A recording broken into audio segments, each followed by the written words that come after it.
Os grandes santos nos oferecem tipos de humanidade que a graça transfigurou, mas que, até o momento em que nos ultrapassaram pela forma como responderam a essa graça,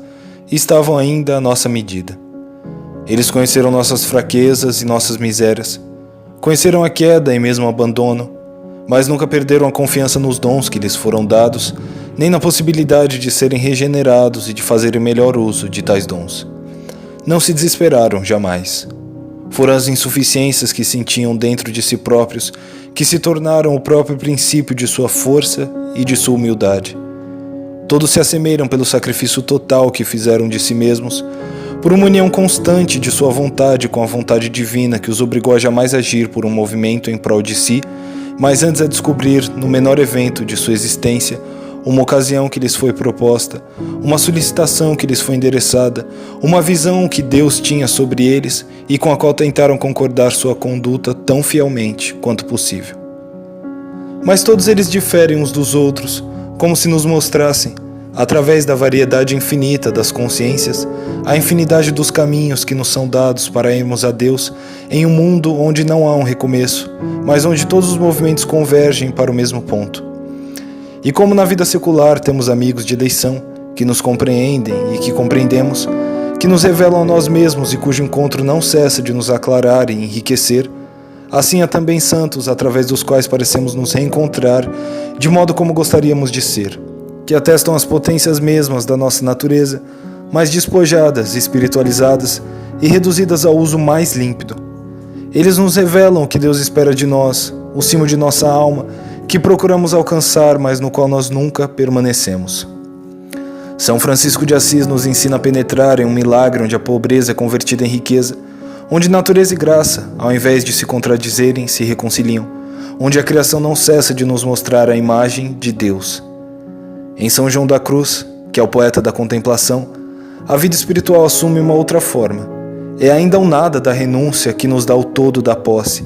mas o espetáculo do mundo recua e se evanece, para que subsista somente a união pura das potências da alma com Deus.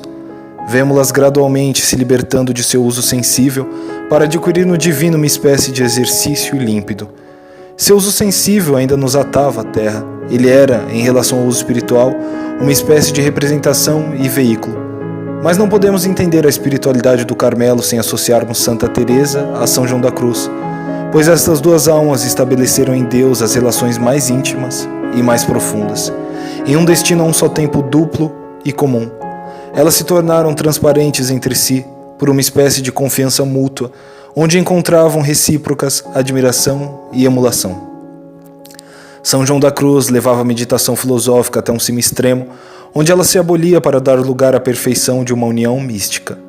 Mas Santa Teresa era reformadora de sua ordem. Ela não teve somente, enquanto santa, que responder pela retidão de sua fé perante uma autoridade que se preocupava com o próprio ardor de sua alma, mas também que se expor, para cumprir a vocação que Deus lhe deu, a incompreensões, suspeitas, ameaças e perseguições. Neste domínio, a força que recebera, a coragem indomável com que assegurava o uso dessa força, aquela perfeita docilidade, aquela perfeita abertura pela qual não cessava de escutar o que Deus esperava dela, ensinaram-na a tudo suportar, a nunca abandonar a luta, a nunca aceitar a derrota. E ela conhecia bem as tribulações inseparáveis da comunidade que era sua carga, onde ela se comprometera a restabelecer a pureza da ordem, pela qual era responsável de corpo e alma e da qual sempre recebia uma nova preocupação material ou espiritual. As preocupações, a miúde medíocres, sempre reaparecendo, nunca deixaram de assediá-la e de esgotá-la, a fadiga consumia. Contudo, a luz que habitava nela, a presença divina que não abandonava mesmo quando não era testada por um sinal sensível, sustentava seu menor passo. E, no entanto, ela não ignorava essa angústia que a ação que exercemos sobre os outros seres sempre nos dá. Convivia com o temor de que esses seres, que consentiram em se doar à ordem, fossem a esta infiéis, seja por omissão, seja por zelo em excesso. Temia que preferissem a letra ao espírito, que não despertassem em si mesmos a iniciativa interior e a fé pessoal que dão sentido e fruto, que estão sempre prontos a suscitar a submissão em que gostaríamos que os que nos são caros se libertem. Que dizer de todos os movimentos do amor próprio que, nas relações dos seres entre si ou dos seres com Deus, vêm se misturar aos movimentos da caridade e da fé, de modo que é difícil aprender a discerni-los e a manter uma integridade espiritual? É possível que ninguém no mundo tenha conhecido mais intimamente todas essas dificuldades mesquinhas e repugnantes,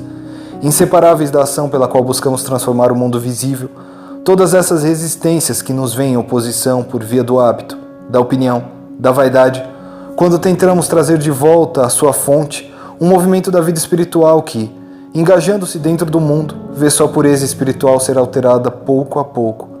Todas as contradições que devemos superar quando nossa vontade é conformar as aspirações da vida mais profunda e pessoal com as da vida comum, e o mais ardente apelo de Deus com condições materiais que lhe são indispensáveis, mas que a qualquer instante podem travar e impedir esse mesmo apelo. Santa Teresa enfrentou todos esses conflitos simultaneamente, e podemos dizer que, longe de encontrar neles obstáculos que fragmentavam sua atividade e que a desviavam daqueles cimos contemplativos dos quais seu espírito fazia habitual morada, eles eram a própria prova da contemplação, o testemunho de sua eficácia, de seu valor e, talvez, a condição necessária para que essa contemplação fosse exercida.